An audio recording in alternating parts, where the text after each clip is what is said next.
Hi guys, so today's video is going to be a non-spoiler book review for The Descendant of the Crane by Joan He. The premise for this story is that we kind of get thrown into this fantastical world that is very Asian inspired, and our main character's father has just died. Her name is Hasina, and her father was deemed to have died by natural causes, but Hasina finds out that he most definitely did not, and that there might have been some kind of poison involved. So while she is now becoming the new queen and has all these obligations to take care of her kingdom, she is also trying to figure out who murdered her father and why. Given the nature of how the story begins, where you just kind of thrust into this unfortunate situation for Hasina, it definitely kind of lends itself to a slower beginning. It is not one of those beginnings that you get thrust into the middle of action and it's kind of non-stop until you finally can catch your breath and then more action comes and more answers are revealed. It's not necessarily like that. You're kind of thrown in the middle of it, and so then you're sort of kind of having to navigate everything and discover everybody's relationships and figure out little bits and pieces of all the different characters. And in the back of your mind, you're kind of wondering as you're learning about these new people, is this the person that murdered her dad? Is this the person? That said, I was expecting a lot of the book to feel that way. I was expecting to get to know the characters, but also never feeling like I could trust any of them because I was constantly wondering if they were the ones that murdered her dad. But the book really isn't just a murder mystery. That's kind of at the core of what propels the plot forward. But there is so much more to this story that I was not expecting, and it doesn't really have a ton of action, so you're not necessarily going to want to flip the page because of that, but the intrigue is basically level 1000. Besides the intrigue being so intense, you also really get a good idea of, in a story, when somebody is taking over the throne and they don't really know what they're doing, which is a trope that I absolutely love. I feel like you often don't really see the nitty-gritty of just how much chaos comes with that. You just never get a break, and that's definitely how it feels for Hasina. So while you're wondering who murdered her father, that almost gets pushed off to the side because she has some serious obligations that she has to take care of. The world in this book it's not as dived into maybe as I would have liked, which is not a big deal. Not everybody wants tons and tons of world building, but there is a lot of tension within her kingdom just in how it was set up politically. The land used to be ruled by people that had the ability to use magic, and then those people were overthrown by the current group, and these individuals do not have magic. The people that overthrew the government before, hundreds of years ago, they very much tried to implement laws that allowed for the learning and education of everyone. They tried to make sure everybody had freedoms. They outlawed slavery and serfdom, but they definitely oppressed the oppressors. So anybody that had the ability to use magic was looked down upon. They were sought after to kill, and there has still remained this tension and this suspicion that those people are still within the kingdom.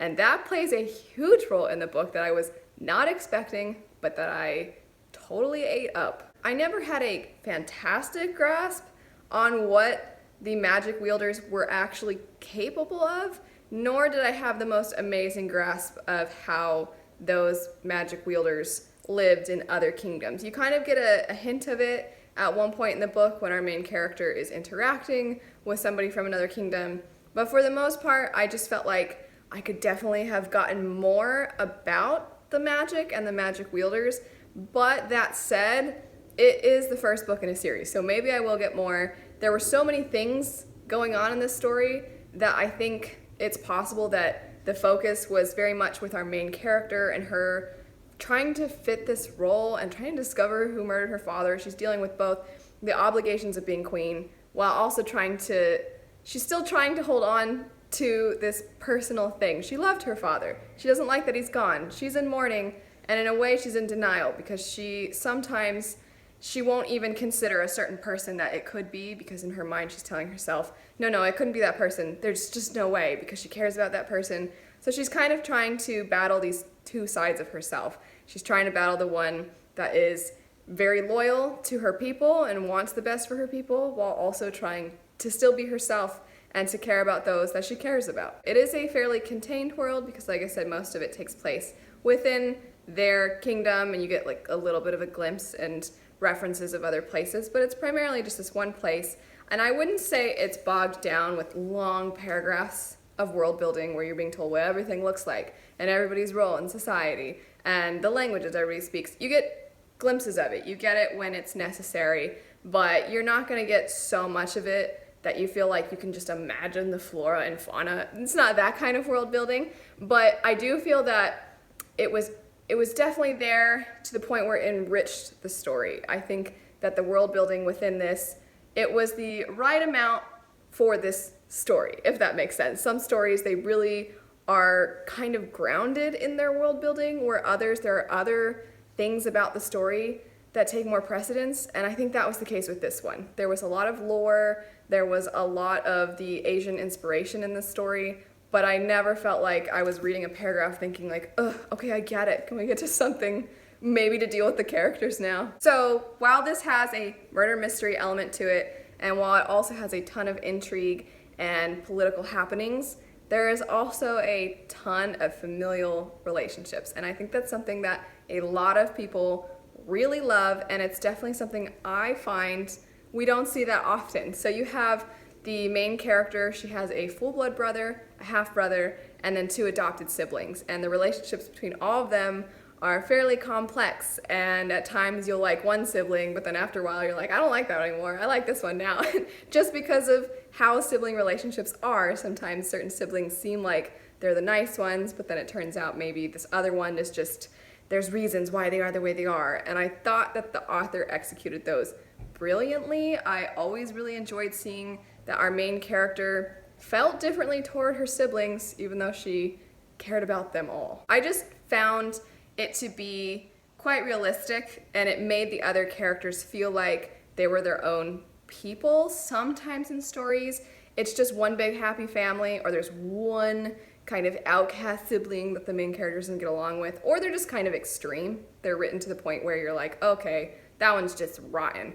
And I didn't feel like that with any of them. I felt all of them had distinct personalities that came through, and that the character, our main character Hasina, appreciated these elements in these different siblings of hers, or sometimes she found those particular attributes of them to kind of butt heads with herself. And so I just really loved the familial relationships. If you like familial relationships, I definitely think you'll enjoy this a lot. While there is most definitely a lot that I think people will find to their liking in this story, it does still have a slow beginning. I do kind of want to reiterate that point. It took me over halfway through the book before I really felt hooked, and then we started getting some, I guess you could call them plot twists, but you just started getting some reveals, and I found those reveals to be very intriguing and fascinating, and then I wanted to read more, and then something else would happen, and then something you weren't expecting would kind of be thrown in, and I just really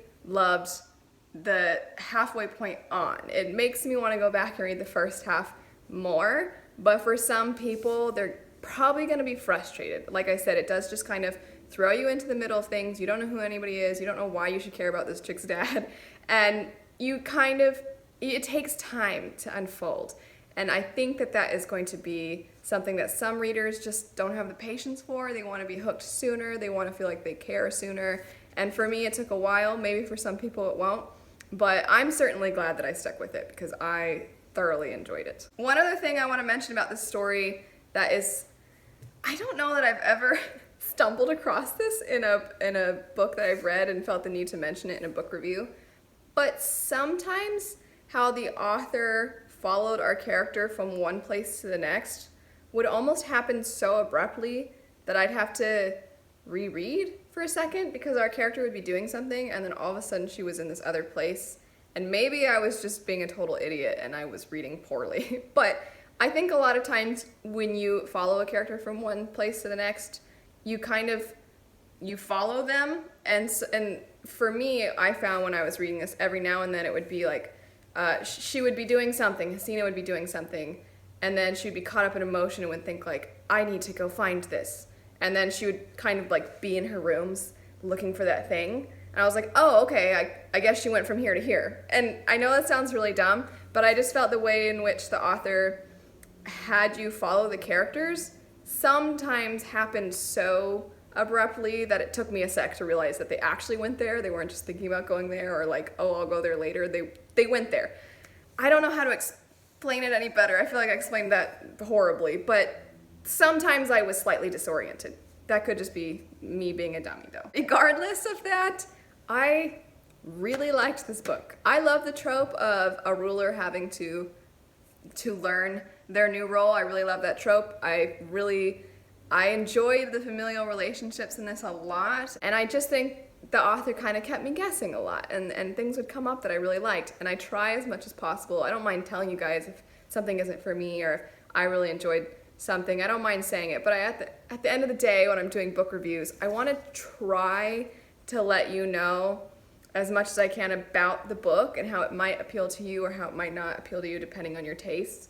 But I really liked this one. I kind of want to just let you all know that like I really loved it. I really loved it. And that was even with the few things I mentioned that weren't necessarily my personal taste, or maybe like I found something slightly awkward in the way certain things were written. Despite that, this has been one of my favorite reads of the year. I really liked it. I hope if you read it that you really enjoy it too. Like I said, it took me a while to get into, but I'm so happy I stuck it through. I can't wait for the next one. Anyway, for those of you that have read it, if you want to talk spoilers in the comments, just write spoilers, then a bunch of spaces, and then that way nobody gets spoiled. And if you haven't read it, but it sounds interesting to you, let me know. But regardless, I hope you all have a great rest of your day, and I'll see you later.